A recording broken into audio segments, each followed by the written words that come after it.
Ahora, vamos a ver cómo es que se aplica el tema de el fosfato para reducir nuestro pH, ¿no?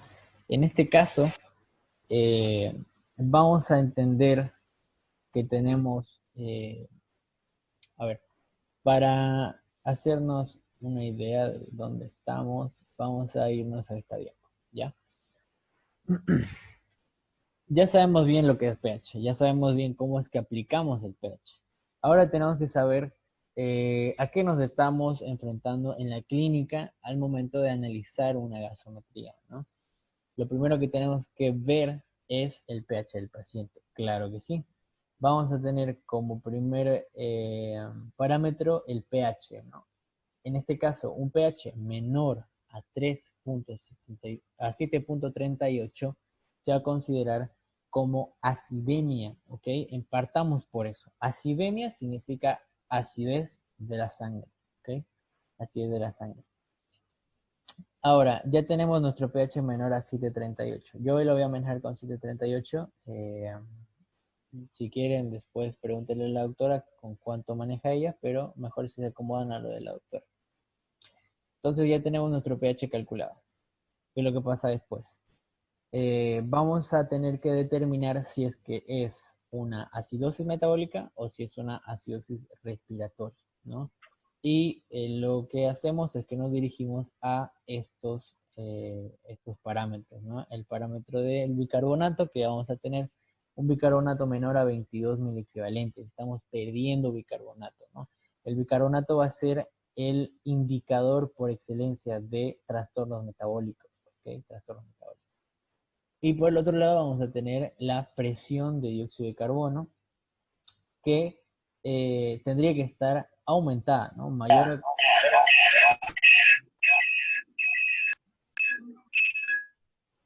Mayor a 45 milímetros de mercurio, ¿ok?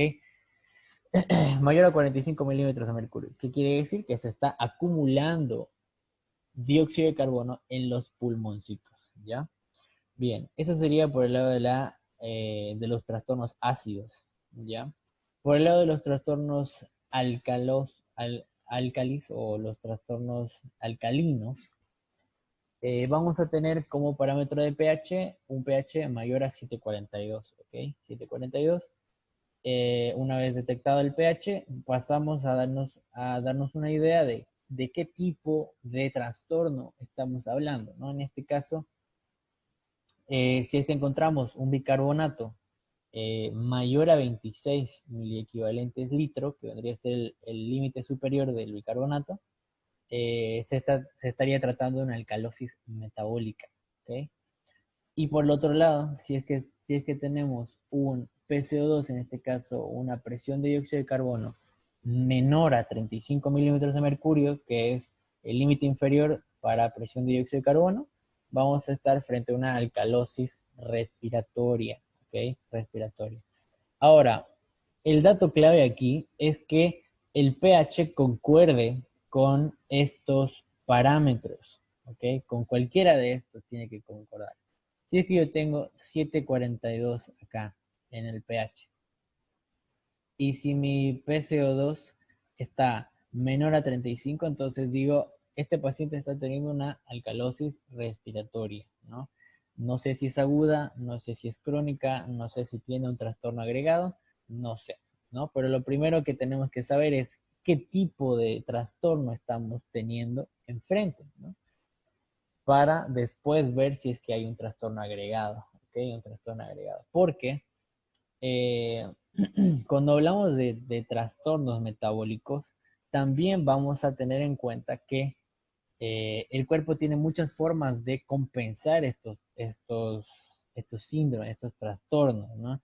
Por ejemplo, si es que tenemos una alcalosis metabólica, lo que va a hacer el cuerpo es que va a aumentar la excreción de bicarbonato, ¿no? Entonces, eh, eso como un mecanismo de compensación, ¿no? Otro mecanismo de compensación es que, eh, por ejemplo, a nivel respiratorio, a mayor concentración, a mayor presión de dióxido de carbono en los pulmones, mayor es la cantidad de ácido carbónico que se va a generar, ¿ok? El ácido carbónico vamos a verlo en breve, cómo es que se forma, con esta gráfica, ¿ya? Pero les digo así, por una forma un poco más rápida, que mientras más dióxido de carbono tengas en los pulmones, más ácidos vas a sintetizar, ¿no? Entonces, como mecanismo de compensación a una alcalosis metabólica, que está muy alcalino el pH, ¿qué es lo que haces? Aumentas la síntesis de ácidos, ¿no? Para contrarrestar ese pH alto que estás teniendo, ¿no? En este caso, un mecanismo agudo de compensación a alcalosis metabólica vendría a ser un descenso de la respiración, de la ventilación, ¿no? Vamos a estar percibiendo menos de 20 respiraciones por minuto, ¿no? ¿A modo de qué? A modo de aumentar el dióxido de carbono en pulmones y aumentar el ácido carbónico circulante en sangre, ¿no? Para lograr disminuir un poco el pH, ¿no? Porque ahorita está muy alto el pH.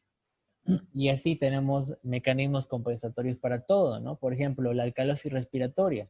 ¿A qué se refiere la alcalosis respiratoria? Que hay muy poco dióxido de carbono dentro de los pulmones. ¿Y qué es lo que podría estar pasando? Lo que podría estar pasando es que, no sé, podemos tener un paciente X que, qué sé yo, no encuentra perdió a su sobrino en la feria, digamos, o perdió a su sobrino en el mall. Y el paciente es ansioso, hipocondríaco, y empieza a hiperventilar, ¿no? Empieza a hiperventilar. ¿Y qué es lo que pasa? El aumento de la ventilación va a generar una expulsión, una exhalación excesiva de dióxido de carbono, ¿no? Entonces, el pulmoncito se va a quedar sin dióxido de carbono. Por ende, la concentración de ácidos va a ser mucho menor, entonces vamos a estar perdiendo ácidos en forma de dióxido de carbono, ¿ok? Entonces, ¿qué es lo que pasa? ¿Cuál sería el mecanismo de compensación de esta alcalosis respiratoria? Lo más lógico es darle una bolsa de papel, y de hecho la verdad que yo tenía muchas dudas de si es que médicamente eh, lo, lo habían recomendado, pero sí, sí, en fisiopatología de Port hablan que la compensación que se podría hacer de forma rápida es darle una bolsa de papel al paciente y que inhale y exhale dentro de la bolsa para que el dióxido de carbono que esté exhalando vuelva a ingresar a los pulmones y no pierda dióxido de carbono, ¿no? Por lo general, las alcalosis y las acidosis respiratorias primarias, o sea, si es que detectan que es primario, eh, son muy fáciles de compensar, ¿no? Lo mismo la acidosis respiratoria, ¿no? Eh, bueno, todavía no nos metamos en eso. Entonces, la alcalosis respiratoria tendría ese mecanismo de compensación rápido, ¿no? Obviamente, si es que es una alcalosis respiratoria de gran tiempo de evolución, que se haga crónica, ahí sí recién vamos a tener la compensación metabólica o renal que se llama, ¿no? Porque son dos bloques los de compensación en general que tenemos, ¿no? Vamos a tener un bloque metabólico que está mediado por el riñón y el bloque respiratorio que está mediado por los pulmones, ¿no? Y lo mismo aplica aquí, ¿no? Riñones y pulmoncito, ¿no? Eh, por lo general los trastornos, obviamente esto es algo muy general, ¿no? También tenemos regulación respiratoria en acidosis, en trastornos tipo metabólicos, ¿no? Igual aquí, o sea, regulación pulmonar, ¿no? Pero cuando hablamos de trastornos de tipo respiratorio, las compensaciones tienden a ser puramente respiratorias, ¿no? Porque son rápidos estos trastornos, a menos que se trate de una alcalosis o acidosis respiratoria crónica, ¿no? Ahora, por el otro lado, tenemos a las acidosis, ¿no? A las acidosis, por ejemplo, tenemos la acidosis metabólica, que es lo que puede estar pasando.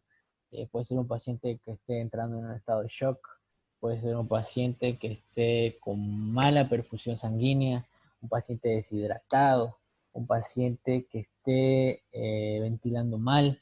Entonces, ¿qué es lo que pasa? Se llena de ácidos su cuerpo, ¿no? Se llena de ácidos. O que haya perdido mucho bicarbonato también. Por ejemplo, en las diarreas, ¿no? En las diarreas se pierde mucho bicarbonato en el moco del colon, ¿no? En el moco del intestino. Entonces, ¿cuál vendría a ser el mecanismo de compensación inmediato a una acidosis metabólica? Es el aumento de la respiración, ¿no? El aumento de la respiración. Aumentas la respiración y vas a generar una excreción, una exhalación aumentada de dióxido de carbono y vas a reducir los ácidos que estarían en relación con el dióxido de carbono, ¿no? Entonces, las acidosis metabólicas tienen como signo clínico que el paciente está hiperventilando, ¿ok? Está teniendo más de 20 respiraciones por minuto, ¿ok? Como mecanismo compensatorio rápido, agudo, ¿no? Obviamente las acidosis metabólicas y las alcalosis metabólicas tienden a ser de una evolución mucho más prolongada, ¿no? Puede durar hasta un día, 2 días, 3 días, dependiendo de qué tan rápido se intervenga, ¿no? Entonces, los mecanismos de compensación van a ser renales, ¿no? Va a entrar el riñón a salvar el día, ¿no? Que vendría a ser, en este caso, las acidosis metabólicas. ¿Cómo es que salvas al paciente? Puedes tener un aumento de reabsorción de bicarbonato, por ejemplo, puedes tener un aumento de la excreción de ácidos en modo de amonio, que vamos a verlo en un rato, y otros mecanismos de compensación, ¿no? Entonces, el mecanismo renal, que quede claro esto, que quede claro y anótenlo, no sé si están anotando esto, ¿no? Pero anótenlo en la libretita. A partir de las 12 horas es que empieza a reaccionar el mecanismo de compensación renal, ¿no? El mecanismo de compensación renal. Bien, y después tenemos las típicas acidosis respiratorias, ¿no? Que es que el paciente está acumulando mucho dióxido de carbono dentro de los pulmones. Entonces, ¿cuál vendría a ser la compensación rápida? Podríamos intubar al paciente, por ejemplo, si es que es un paciente que ya está en un estado crítico, ¿no? Se puede intubar al paciente, se puede dar terapia de oxígeno, obviamente regulado, ¿no? Porque tampoco tenés que sacarle todo el dióxido de carbono y dejarlo sin dióxido de carbono, ¿no? Porque por más que sea una molécula que te genere un trastorno ácido, lo necesitas, ¿ok? Necesitas el dióxido de carbono para desencadenar reflejos automáticos y fisiológicos que tiene el cuerpo, ¿ok? No sé si se acuerdan de lo que es el callado aórtico. Bueno, es algo muy básico, ¿no?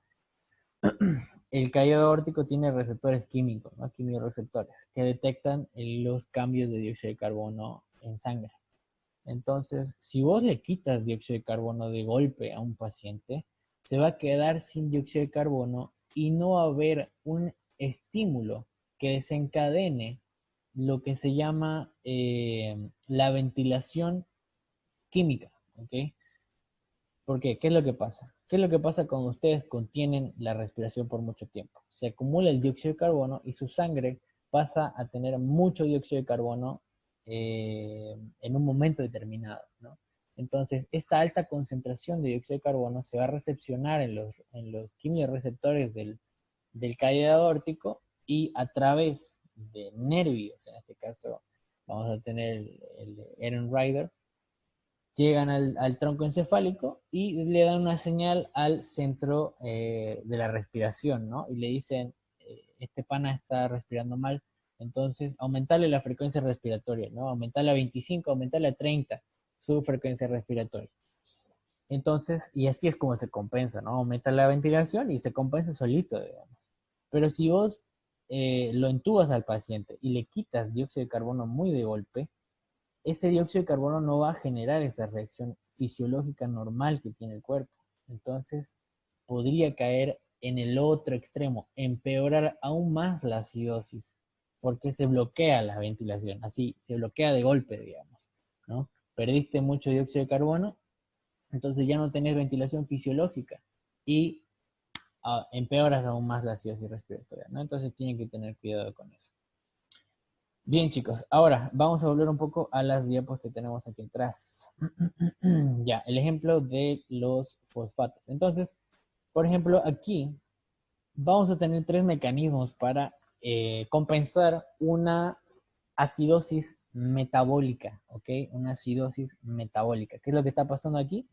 Tenemos un pH menor a 738 y el bicarbonato está mucho más bajo que 22 mil equivalentes litro. Ahora, ¿qué es lo que quiero hacer en el cuerpo? Lo que quiero hacer es eliminar ácidos, ¿ok? Y por eliminar ácidos me refiero a eliminar hidrógeno. Ahora, ¿qué es lo que pasa? Vamos a tener como punto inicial esta parte de acá, ¿no? Vamos a tener dióxido de carbono intersticial, se llama. Dióxido de carbono que se difunde a través del intersticio cuando las arterias o venas se capilarizan, ¿no? Y liberan gases en todo momento. Liberan oxígeno y dióxido de carbono. En este caso, vamos a tener el dióxido de carbono liberado en el intersticio de la nefrona en el riñón, ¿ok? Entonces, este dióxido de carbono que estaba aquí va a ser reabsorbido una vez dentro de la célula. Lo que hace es que se hidrata, ¿ok? Se hidrata con agua. Y aquí es donde entra la famosa anhidrasa carbónica. La anhidrasa carbónica, no se vayan a olvidar de la anhidrasa carbónica, es algo muy importante, ¿no?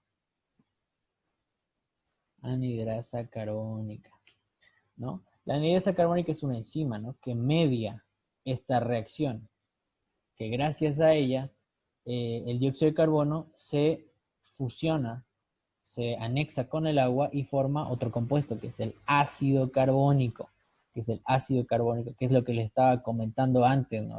Les dije, aumentamos el dióxido de carbono en el pulmón y vamos a aumentar los ácidos. Y este es el ácido que les estaba hablando, el ácido carbónico, ¿no? Ojo, tengan en cuenta esto. Esta reacción puede darse normalmente, ¿ok? Sin presencia de la anhidrasa carbónica. Obviamente la anhidrasa carbónica acelera el proceso y lo hace mucho más viable, ¿no? Pero se puede hacer en ausencia de la anhidrasa carbónica. Porque hay patologías o fármacos que bloquean la anhidrasa carbónica, ¿no? Entonces, tengan cuidado con eso. Ahora, se formó nuestro ácido carbónico, lo que hace estos ácidos que, como ya habíamos visto antes, al entrar en un medio se disocian, ¿no? En este caso se va a disociar en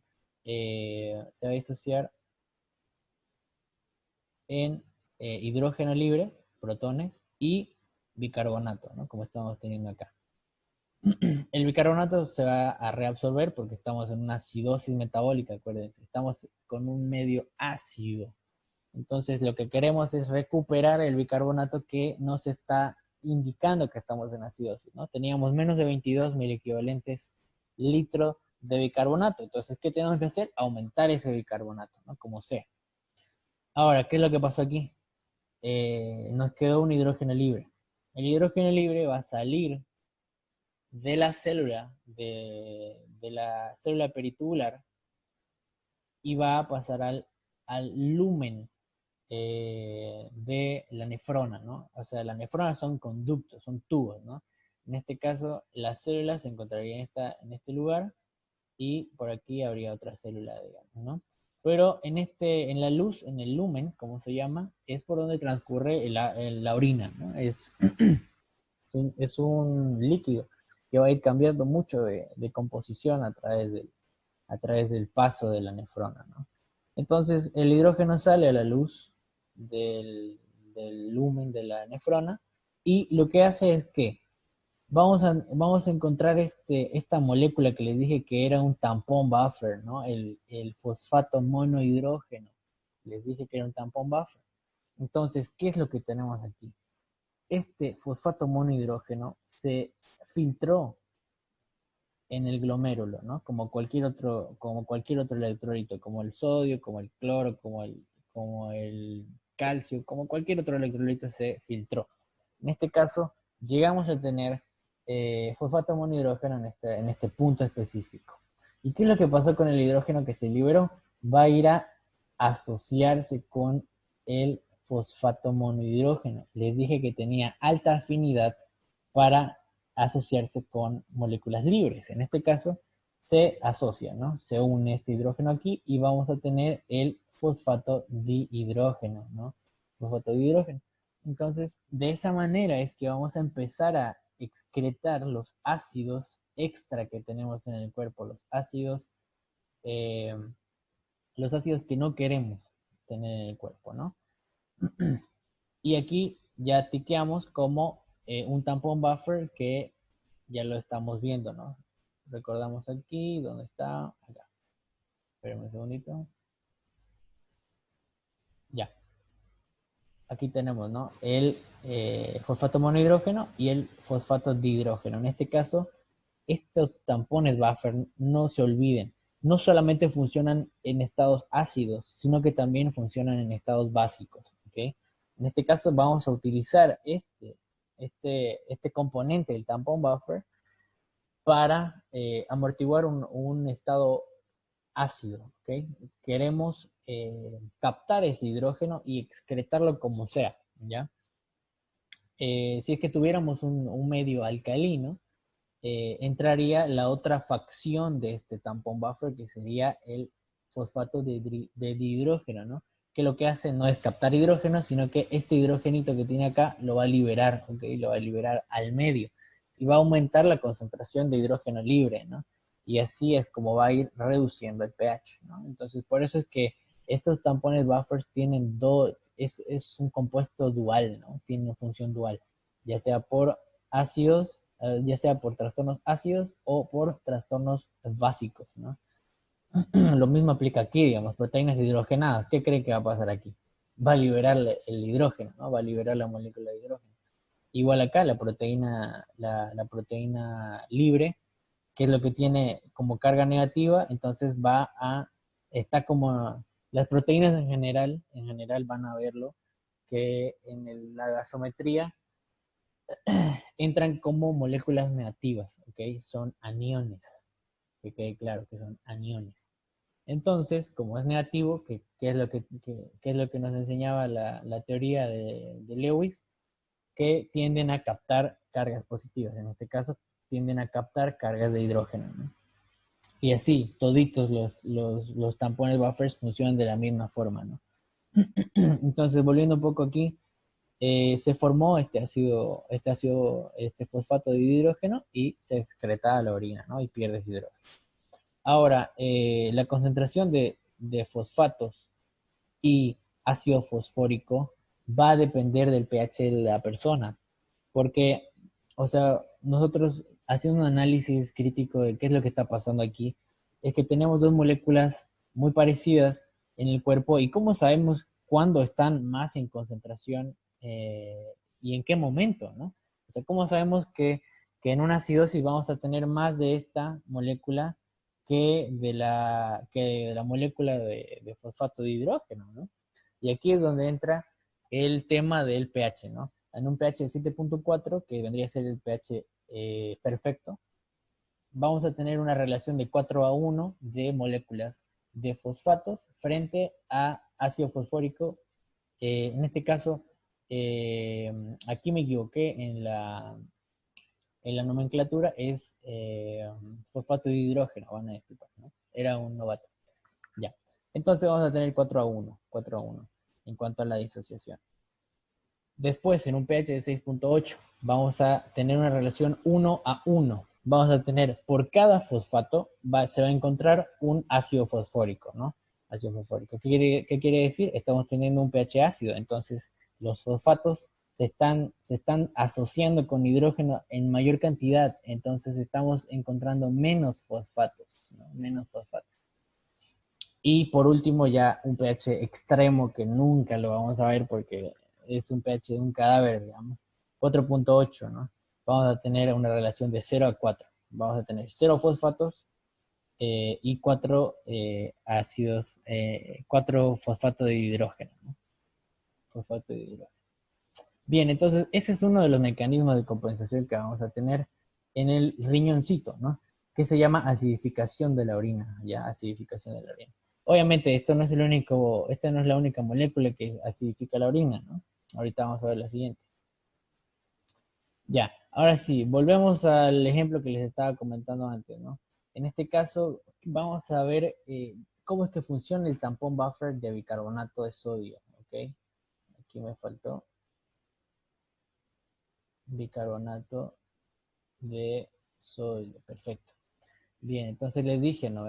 Les dije que la molécula de ácido clorhídrico, al entrar en un medio, se disocia en hidrógeno libre y cloruro, ¿no? Ion cloruro.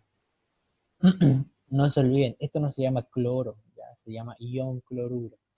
Esto se llama protón, ¿no? Ahora, se disoció, ¿no? Se disocionan estas dos moléculas y de la misma forma que le ocurre al ácido clorhídrico, también le va a ocurrir al bicarbonato de sodio, ¿no?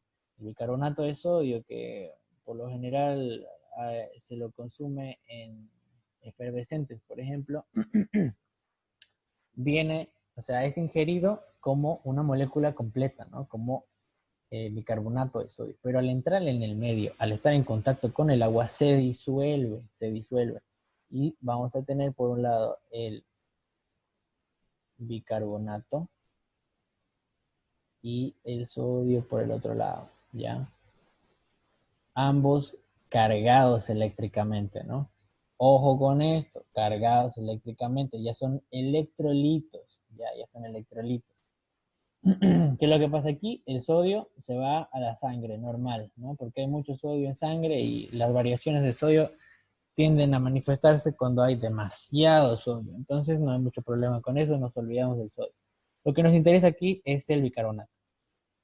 ¿Qué es lo que pasa aquí? El bicarbonato va a llegar acá y se va a asociar con este hidrógeno libre que estábamos teniendo aquí en costadito. ¿Ya? Bien, ahí está. Y nuestro hidrógeno va a venir por acá y se va a unir, ¿no? Y le va a dar un 2 a nuestro compuesto. ¿Y qué es lo que va a quedar? Va a quedar, porque aquí tenemos uno de hidrógeno, ¿no? Más el hidrógeno libre, vamos a tener 2. Entonces vamos a tener H2CO3, ¿no? Vamos a tener ácido carbónico.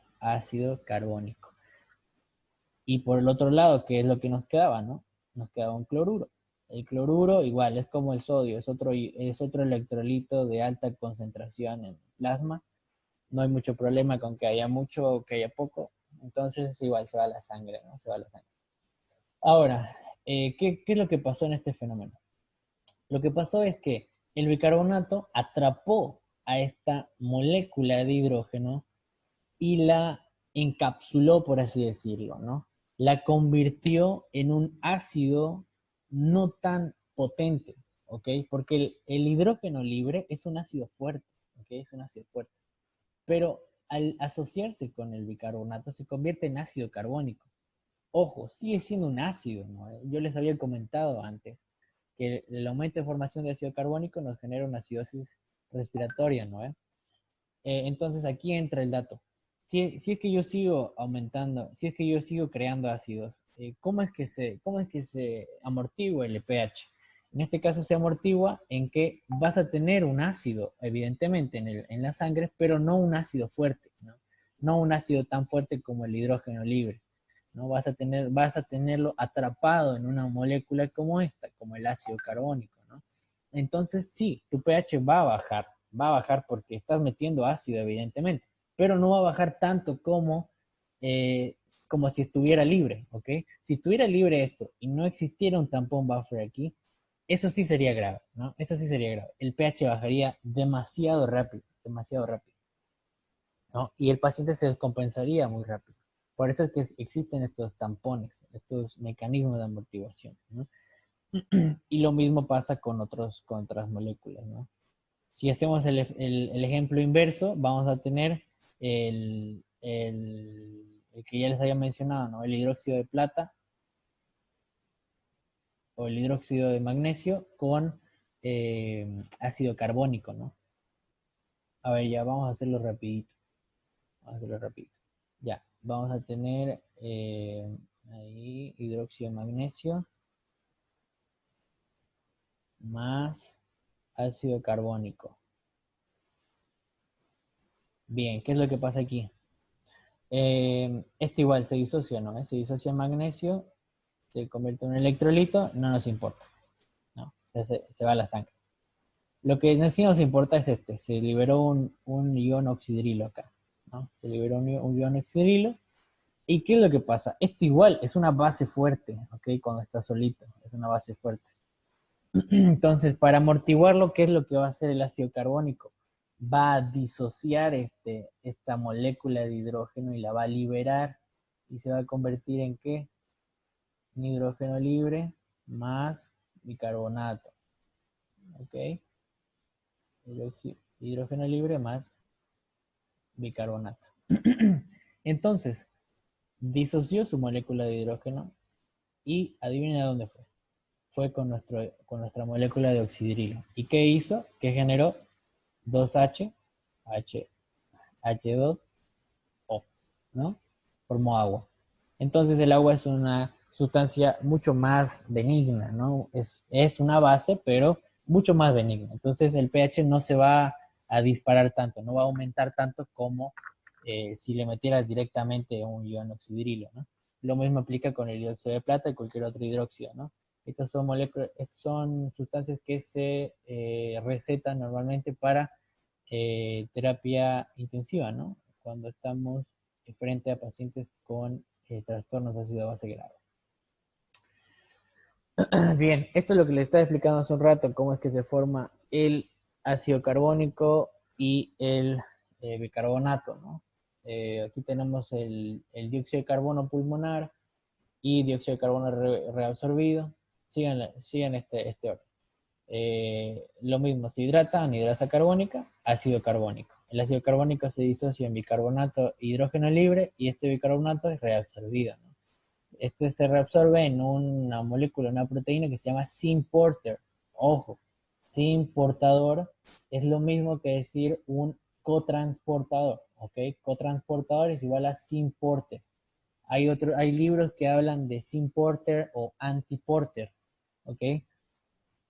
En este caso el anti-porter va a ser un contratransportador, ¿ok? Va a ser algo diferente.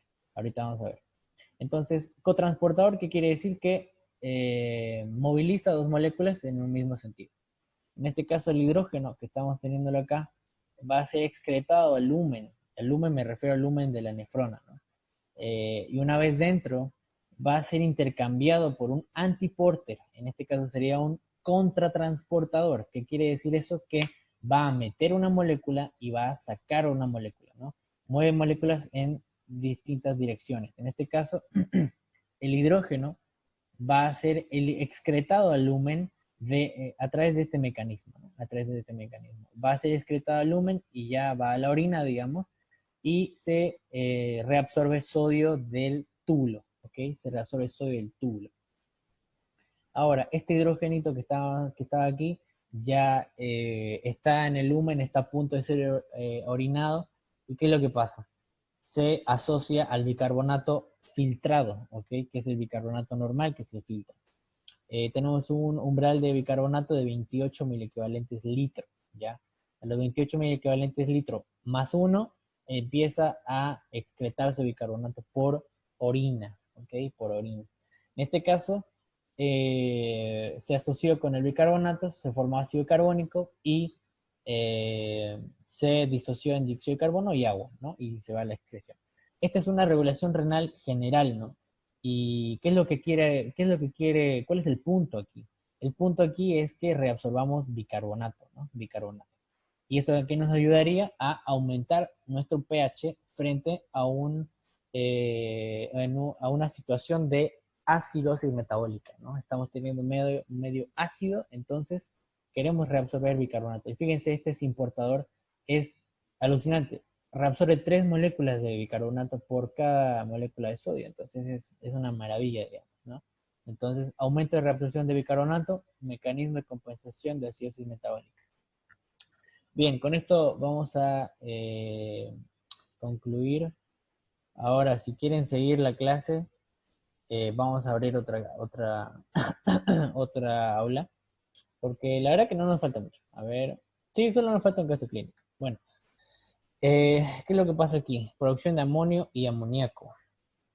Esta es una molécula que se sintetiza con mucha frecuencia para modular el pH sanguíneo. ¿Ok? Sé que esto parece una chupadera, pero vamos a ir en orden. ¿Ok? La glutamina vendría a ser la proteína base para la síntesis de amoníaco y amonio, ¿no? En este caso, la glutamina va a ser catabolizada por la glutamerasa o glutaminasa también se llama. Esto es pregunta de examen, ojo. Va a ser catabolizada y vamos a tener tres compuestos como producto, ¿no? Vamos a tener amoníaco, dos moléculas de amoníaco y una molécula de glutamato, ¿no? Lo que nos interesa aquí es que el amoníaco que estamos teniendo acá se va a asociar con hidrógeno, ¿ya? Cuando necesitemos excretar ácidos, ¿ya? En este caso, fíjense, este amoníaco en un 90% se va a excretar o va a salir de la célula como amonio, ¿ok? Como amonio. 90% de esta molécula va a salir como amonio, que es este que estamos viendo acá, NH4, ¿ok? NH4 y es amonio. Pero, ¿qué es lo que pasa con ese 10% que no sale?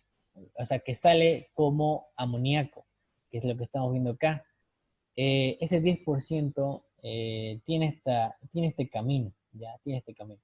El glutamato se convierte en alfa-cetoglutarato, va al ciclo de Krebs. En el ciclo de Krebs pasa todo el ciclo metabólico y como resultado también tenemos dióxido de carbono, ¿no? Vamos a tener dos moléculas de dióxido de carbono. Este dióxido de carbono se va a hidratar, vamos a tener ácido carbónico como resultado. Este se disocia en bicarbonato, se reabsorbe, buenísimo, ganamos bases y además va a excretar una monomolécula de hidrógeno hacia el lumen, ¿no? A través de un antiporter hidrógeno-sodio, ¿no? Este hidrógeno extratubular va a dirigirse hacia este amoníaco que teníamos, que les dije, el 10% del amoníaco que se estaba excretando como amoníaco, va a asociarse con este hidrógeno extratubular, ¿no? Y se convierte en amonio, ¿no? Y lo que nos interesa aquí es excretar amonio, porque son 4 moles de hidrógeno que se están excretando, entonces es buenísimo, digamos, ¿no? Se excreta y forma orina ácida, ¿no? Orina ácida. Entonces son dos moléculas que son muy parecidas, pero tienen que tener cuidado en no confundirlas, porque si ustedes excretan amonio, están excretando más ácidos, están excretando 4 ácidos. Pero, ¿qué es lo que pasa? Bueno, se nos va a acabar el tiempo. Bueno, los que quieran volver a entrar, les mando el enlace, ¿ok? Nos vemos en un minuto.